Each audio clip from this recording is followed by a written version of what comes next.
Hi, my name's Londe Yusuf. And my name is Reggie Williams. And we're the co-founders of Black Film Space. Black Film Space is a grassroots organization dedicated to enhancing the skill sets of Black filmmakers and building a community of creatives. We host events such as screenwriting workshops, panels, mixers, and other events that are designed to support Black content creators. In our next episode of the Black Film Space podcast, we interview Eugee Wilson, a talent producer and director. Eugee has consulted for BET, the Emmys, and is currently working on CBS's new primetime talent competition show, The World's Best. We talk with Eugee about his come up in the industry and tips on how to produce and direct talent. Before we begin the interview, we have a few brief announcements. Coming up this month in March 2019, we're hosting a screening series called Cinema for Her. Every Wednesday, we're going to screen a classic film that's centered around Black women and follow up with the discussion. This will be at La Co Cafe at 195 Utica Avenue in Brooklyn. Admission is free with a one-drink minimum. On March 21st, we're hosting our monthly screenwriting workshop at Studios 150 in Midtown Manhattan. On March 28th, we're hosting a Producing Shorts and Features panel featuring Marquise Stillwell and Dominga Martin. Marquise is the founder of Open Docs, a production company, and was the executive producer of the award-winning documentary Shield and Spear. Dominga has produced several music videos which have been featured on MTV and BET. Lastly, we're hosting our 4th annual screenwriting retreat from June 19th to 23rd. The Black Film Space Screenwriting Retreat is a 5-day, 4-night excursion designed to offer screenwriters a quiet space to focus on their writing and connect with like-minded creatives. We also incorporate optional screenwriting workshops, yoga, meditation sessions, table dinners, and nature walks. The deadline for the first deposit is April 1st. For more info on all these events, go to blackfilmspace.com. Now, on to our interview.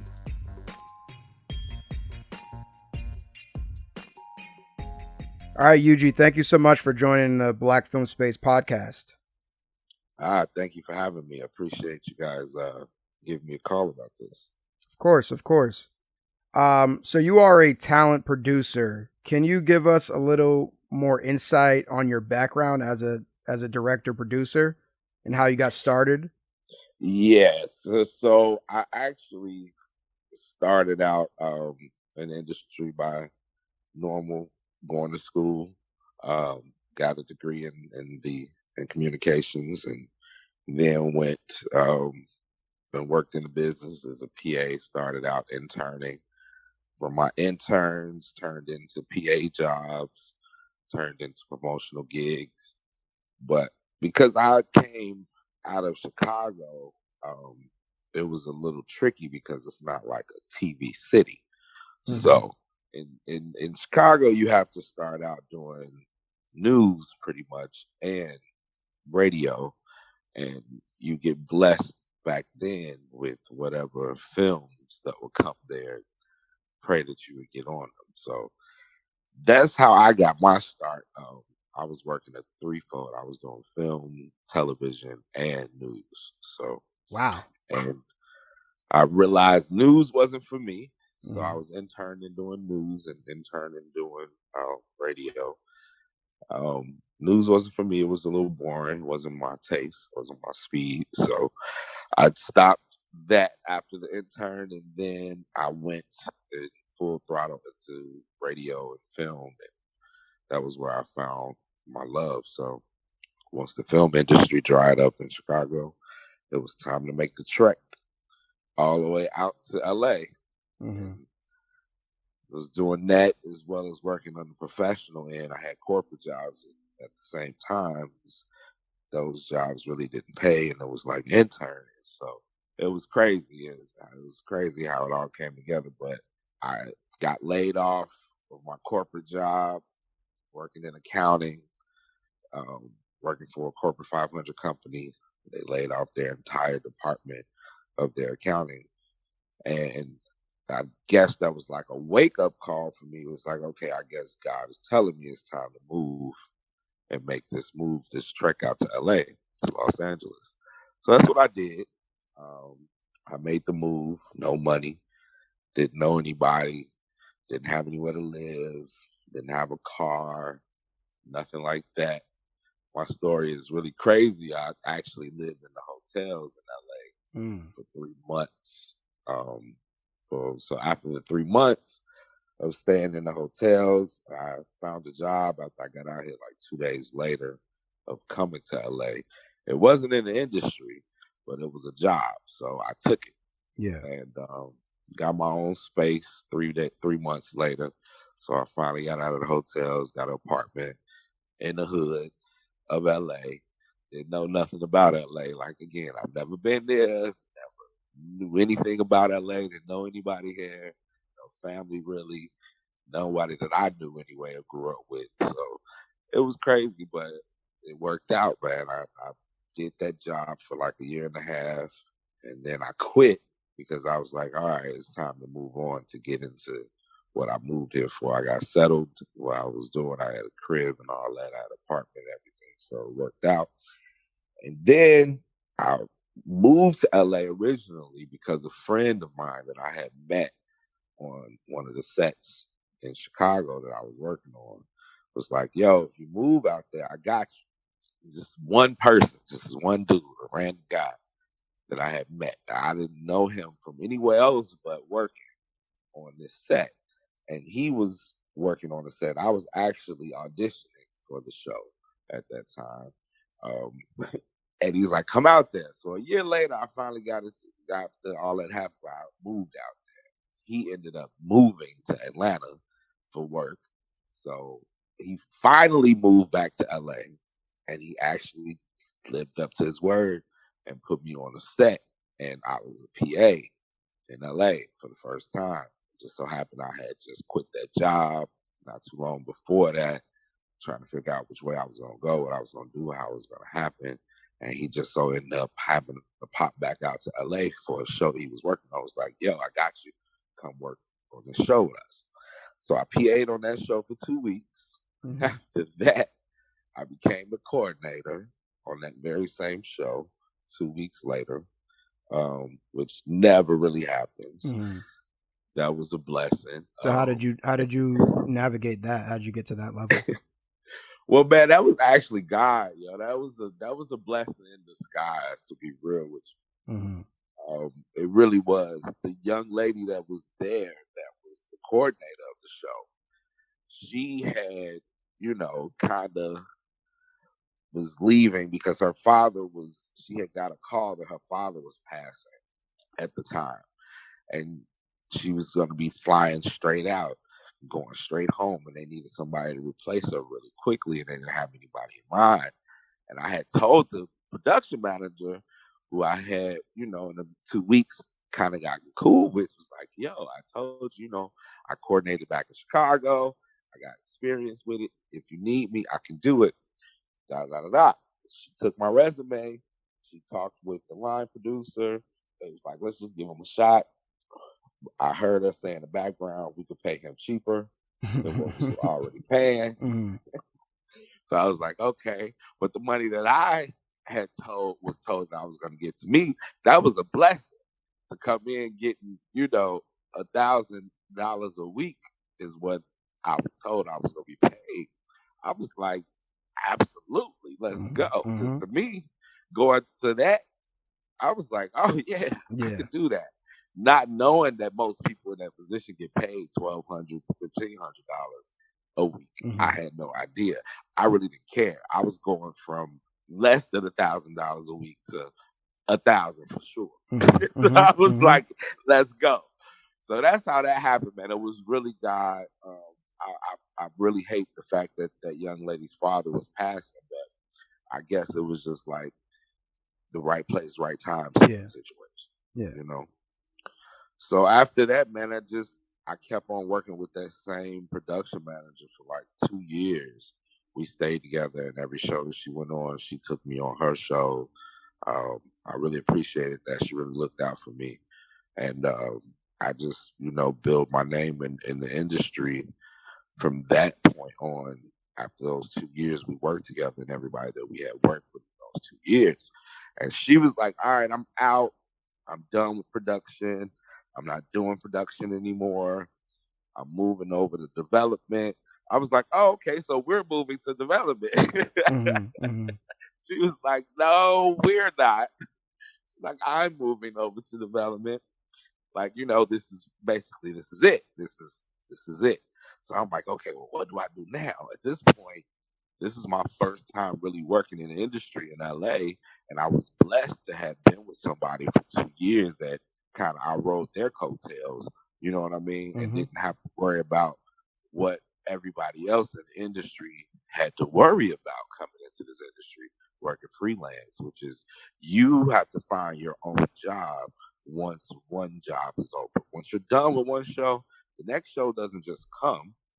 There's no service or no agency or nothing like that. It just says, hey, here's a job for you that you can go and sign up with. I mean, there's no temporary services or agencies for freelance in the industry of entertainment. It's something that I said is needed. Maybe it's something I'll create one day. Maybe somebody will do it after listening to this. I don't know. But I didn't have those issues for those first 2 years in the industry working in LA. So now I'm at a point where I had to navigate and figure out how I'm going to get the next job because I don't know. But I've been coordinating for the past 2 years. So coordinating is, kind of looked at as a step above.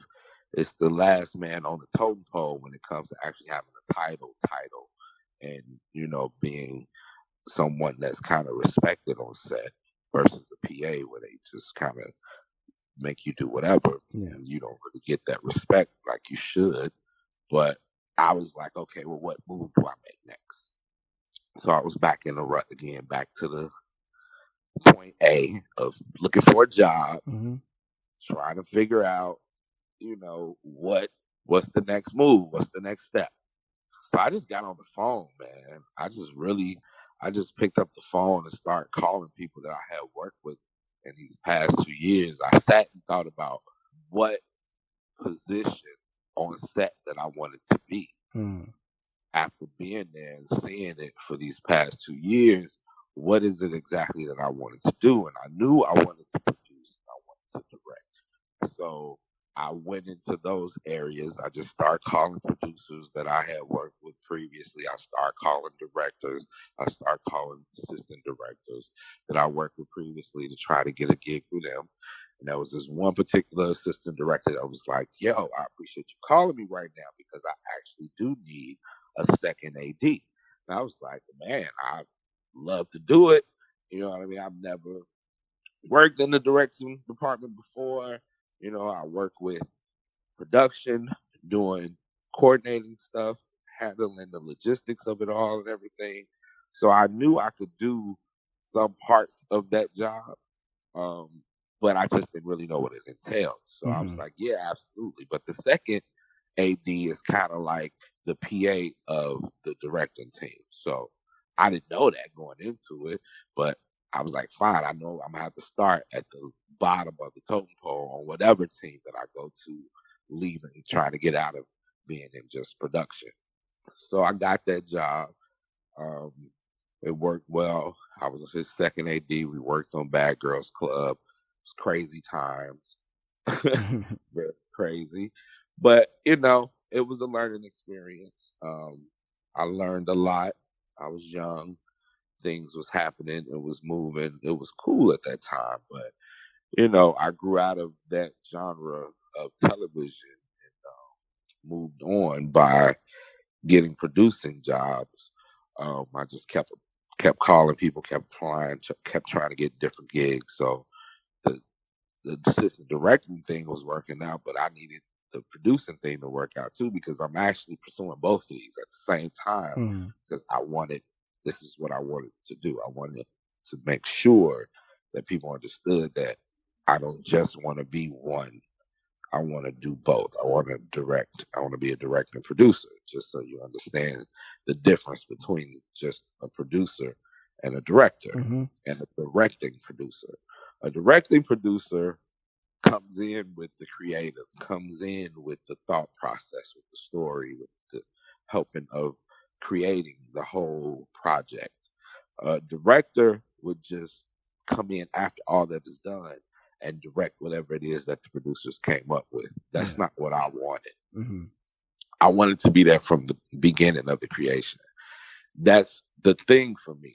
The reason why I'm in this industry is because I like to see things that we think of and put on paper come to life. Mm-hmm. I like to see that. And I like to see the emotion behind it, what the audience feels, if they do like it, if they don't like it, if it make them laugh or cry or, you know what I mean, emote, period. It's just, that was the thing for me that got me going and really made me want to do this industry. Mm-hmm. I mean, among the fact of, you know, it's a fun industry. I didn't want to do a job like my parents or my grandparents where they was just working just to survive or working to pay the bills or, you know, to make it check to check. That wasn't never really my plan growing up as a kid. I couldn't see me being at a job, the same job for 40 years, going to the same desk, the same office, the same people. I never wanted that. That was never part of my psyche in my mind. Like, oh, I don't know how you do it, grandpops, but thank you for doing it because you gave me a future. But it wasn't never going to be my route. So yeah. What do you like about producing? Man, what I love about producing, honestly, is the fact that you come up with it. I mean, when you're the producer, we are the team that come up with what you see. Everything that you see from the start to the finish is what we've thought of, what we've sat down and went through and created for you guys to enjoy. And when you get that feedback, to me, is the ultimate and enjoyment of it all. When you see if people like it or hate it or whatever it is, that for me is what I love about producing. Mm-hmm. And you and specifically, what's the difference between a producer and a talent producer? Okay, so talent producing, you pretty much, I got into talent producing because I worked in the directing team. So the assistant director and the second AD, they basically work with the talent while on set, right? Mm-hmm. They're doing what the director needs to be doing on set while the director is back in Video Village calling the shots. Mm-hmm. So the talent producer works with the directors to get the talent to where they need to be on set, to have them ready to go. And the talent producer goes through their script, with them. They go through whatever it is that they're going to be doing once on camera. They work with them beforehand to get them there to set, to get them to the city, wherever it is. You know what I mean? We do all of those things as a producer. You do that as a talent producer. Now, as a regular producer, you wouldn't necessarily work so much with talent. It depends on the nature of the show. But a story producer is different from a segment producer, which is different from a film producer, which is different from a talent producer. Mm-hmm. You see? So it's different levels of producing. And people don't really understand that or know that until they actually get into the industry and realize how it's broken down. Mm-hmm. They just think, oh, I'm a producer, I produce the whole thing. No, that's not necessarily how it's supposed to go when you're doing a multi-camera show. So it's, talent producing is basically just working with the talent. You don't do anything with story. You don't do anything pretty much with the creative part of it. You don't do anything with what you're seeing on television, basically. You're just pretty much working directly with the talent. You're working with their team, with their agents, with their management, making sure that you guys get the contracts done, all those kinds of things. Once they get on set, they're with you. You're taking care of them. You're making sure that they know what they're doing. Like I said, they have the scripts, their script. They know what songs we're performing. They're getting clearance for their music to be cleared, to be played on the network. They're doing all those different type of logistics at the talent. Mm-hmm. Okay. And you also love directing. What do you enjoy most about directing talent? Directing talent or directing? Which one? Directing talent.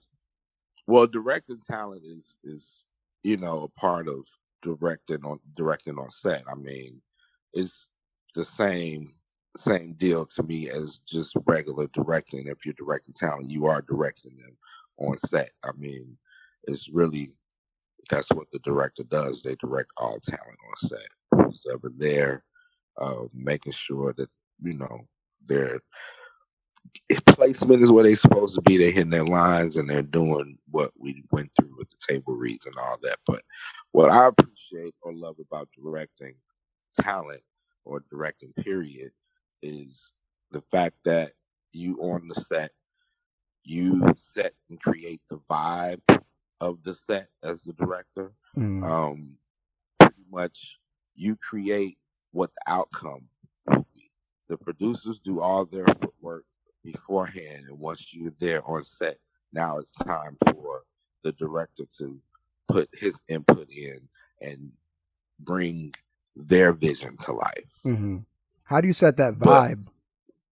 Well, that's what I was going to say, but putting your own special touch on it, your own special sauce, whatever that may be. It could be your directorial vibe, the way that you work with the talent, the way that you work with the team, the way that you work with production is just, you set that tone of calmness. If you're a calm director, you set that tone of hurry, rush. If you're that kind of director, you set the tone on the stage, on the set, on whatever it is, the project that you guys working on as being the director, you set that vibe. So if you're a calm, more laid back, more relaxed type of director, generally you will have a more calm, more laid back project. And people on that project won't be so scurried or running around like crazy with like a chicken with their head cut off, and there's no need to do that. You know what I mean? And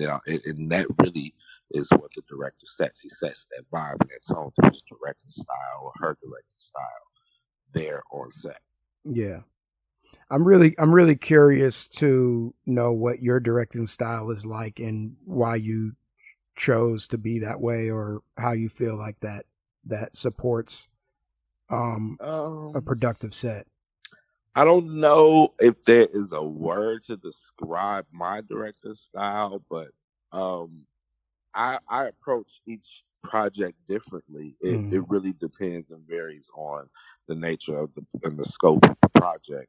But the nature of my being is a calm, relaxed nature. So whatever I'm doing is gonna be that sort of vibe. But my work ethic is crazy, so I work a little differently than other people. So but that's the vibe. Yeah, that's my directing style. It's more of a I don't know what word to use to describe it, man. I really don't. I remember being a production assistant on a TV show years ago, and I what I remember most is being near the directors and seeing how calm they were even when shit was hitting the fan. And I'm curious to know, what your demeanor is like when things hit the fan. Like, do you remain calm? Do you turn it up a notch? Like, is there any like stories or memories that you have of when things went wrong and how you handled it? I mean, well, I'm always going to be calm and handle things with a calm nature. Like I said, that's just who I am, a part of my being. But of course, there's situations that arise and you might get caught up in the moment and things happen or whatever. But it's always still going to be a level head, because what I do personally is I assess the situation and look for the solution instead of creating more of a problem, which is what I sometimes see happen on set. But that's just the way I operate. So with me, if it's an issue or something that arises or something that gets crazy, we pull it back, look at the situation, and figure out what the solution is so we can move forward. it's a long day, and if you consistently have these issues and problems throughout the day, you're not getting anything done.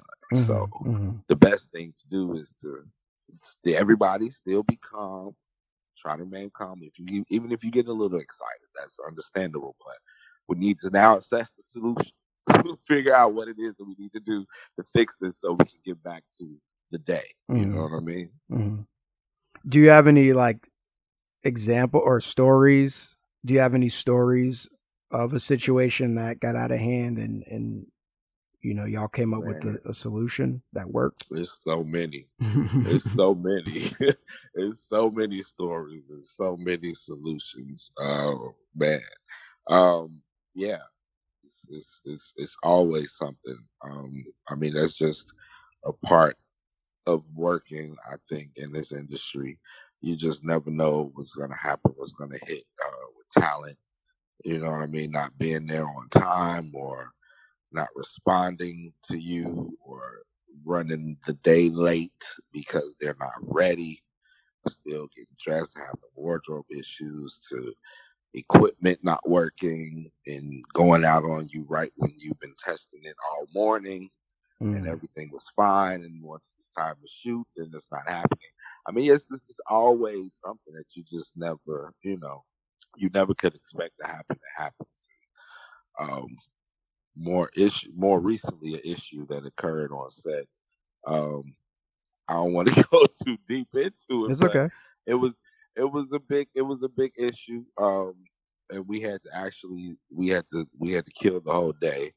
So we ended up not being able to shoot that day. But we just reassessed the week and made it work. We got what we needed on the back end, so it happened. What about people showing up late? Like, what advice can you give our audience to being on a film set? You're producing, you're directing, and you have people who are incredibly late. Your situation might be a little bit different as a working professional, but to those who are listening, for a lot of us, we work with our peers and colleagues and friends that we're pretty close to, and they still might be showing up late. So what advice can you give our audience in regards to that? Well, study and know your people.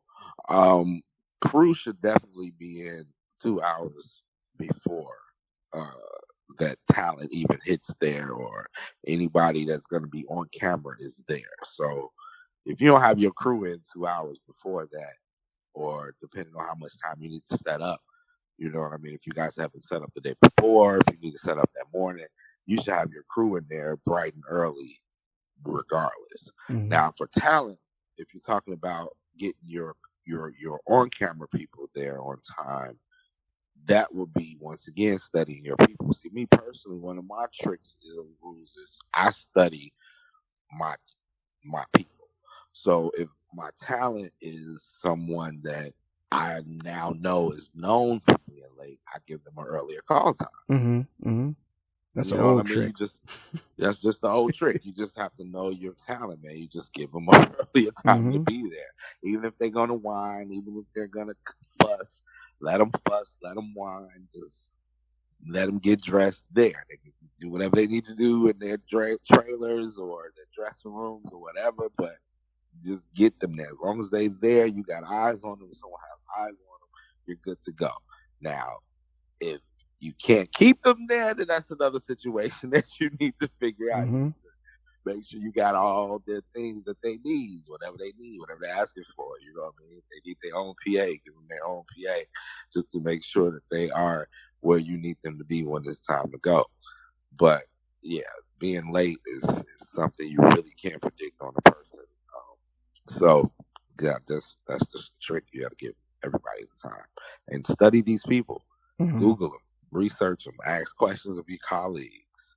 They'll let you know. They worked with them before. Okay. What do you find to be the best qualities or practices that keep talent producers working? Knowing who's who. A lot of people don't pay attention or keep up with the what's going on. And when you're working in talent, it's ever changing. It's always someone new. It's always the next person or the next big thing. And you need to know who those people are if you're going to be working with them directly. You know what I mean? There's some people who just don't work with them. They kind of indirectly work with them. That's fine. But if you're directly working with these people, you need to know who they are. You need to know how to pronounce their names, which is a big thing as well. You know what I mean? And you need to just make sure that you're doing the work. It's not just these young kids that's coming in this industry nowadays. They think that it's going to be something that's going to happen real fast and quick, and you do this and do that. It may happen real fast and real quick for you, but the thing about this industry is it doesn't last if it does happen real fast and real quick for you. You know, you need to, the part of this is the journey. And if your journey is happening the way that it's supposed to happen, you would have longevity in this industry. I've been in this industry since I graduated college, which was in the early 2000s. We're not going to go how far or how deep, but this is what I know. This is what I've done outside of the other jobs that I told you I had, just to make sure that I could eat. I've always worked in this industry since college. This is just, something that I wanted to do, and I made sure that it worked how it had to happen, even if I did not eat some nights. But there's starving artists, and there's also starving crew members. So, I mean, know your people. That's how you get. That's it. You gotta know them. You gotta know your subjects. In television, you may have one or two more things that you're doing along with your position, but in film is very specific and is access, meaning if you have people for everything. There's 6 or 7 different wardrobe women or men. You don't have to worry about, being with just one wardrobe person or 2 wardrobe persons to do a cast of 12. You know what I mean? It's just more access. It's just more people available to help the project move along faster. Okay. And how does that affect producing the talent? Yeah. Happier. Yeah. So the talent is happier. You know what I mean? They're in a different mode than what they are when they do television. I mean, they're happy when they do television, don't get me wrong. They're always happy to be there and to be working. But when you're on a film, it's just a different type of vibe. It's a different type of set. Once again, like we were speaking about earlier, and the actors and the actresses are generally happy to be there. Their first time maybe on doing something of a project that big, you know what I mean? So it's not like they're always on a film set unless you're somebody big, So it's a little different. Okay. Can you speak to the type of behaviors that will automatically get you sent home? For people who are working? Yeah. Oh, well, I mean, we all know it's not rocket science, right? It's not like we're doing surgery here or, becoming surgeons or anything. It's television. I mean, if you can't simply do the normal, regular job things, like we really don't send people home. I've never really had people that had to be sent home from set unless you're doing something like stealing from set or, falling asleep at your job and not there. Like, yeah, man, it's not really rocket science to be working on set. I mean, especially if you are in a position where if you have a title, let's just put it like that, you don't have time to not be working. So people going to sleep on set, people stealing or something like that from set, stuff like that, of course, it gets you sent home if you're working behind the camera. But I mean, we really don't have those kind of issues. It's really generally the people that I've worked with has been like a family. On most sets that I've been on, everyone is you get to know these people very well. You're working with them 12 plus hours a day. you're seeing them more than they're seeing their families a lot of times when you're on these projects for 90 days or 4 or 5 months. It really varies depending on the project, but you don't really have people that get sent home. I mean, I feel like most people that are there because they want to be there. This is what they want to do. This is where, they want to be in life and trying to get further or whatever. But I have not experienced that many people having to be sent home. I mean, if you're just not doing a job, that's a different situation. Of course, any job, you're gonna get sent home for that or fired or whatever. But most times in our industry, if you're not on the call sheet the next day, that's pretty much you being sent home. We just don't have you come back at all. Okay. What should new talent producers look out for in their contracts? Talent and your contracts, period. You need to look out for a lot of things. You need to make sure that you know your rates and what you're supposed to get paid and how much your job is worth. If people cut down on that, that will deteriorate what the payment is for that position normally in most times. So definitely make sure your check is right. Make sure you get your coins. You also want to make sure that when you're looking in that you know about per diem if you're going to be traveling on this show. So you make sure you're getting per diem in these contracts. You make sure that your deal memo is going to state when you get paid. Because a lot of times, a lot of people don't know most shows pay every week. You get paid once a week.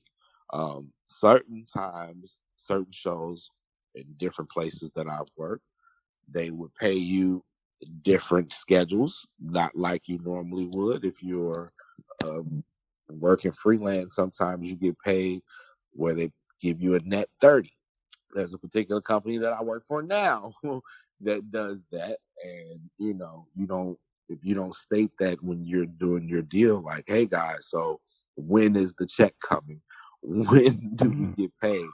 Is it going to be after everything is done? Do I get half up front, half at the end? It really varies on where you at in your career, on where you want to make sure that you understand those lines, because I've been on jobs where I was supposed to get paid at the end and I never received the check. And it wasn't, it wasn't in my guidelines where I said in my deal memo, okay, well, I need half of it up front and then the remainder at the end, which is what you should do. You should make sure you're getting some money in that project, either beforehand, in the middle, or definitely don't wait to the end to get all your money. Make sure you get something in the process of working. Because if you get to the end and then it's over and they got their product and you don't have your check, you're not paid, that was your time wasted. And you could have been working on something else that actually was paying you. Also in your contracts, you want to look for verbiage and wording about working with other talent. So in contracts, they try to sometimes lock you in to where you can't work with anybody that you work with on that show for the next so however many years or so however many months until the contract is up that you sign with them. Now, if that's the case, you don't know what shows. Again, we said it's freelance. You don't know what show you may work on throughout that entire year and who's going to be on the show or what talent may be there. So you want to make sure that you have that contract stating that, hey, if I do so happen to work with any other talent on this show, that is on the show, I won't have any other dealings with them while I'm working on this show for another show. Now, once that show that you on is wrapped and you off to your next show, and it just so happen to be one of the talent or somebody that was on that show that's there, you're covered to where you can still work on that show and not be worried about it.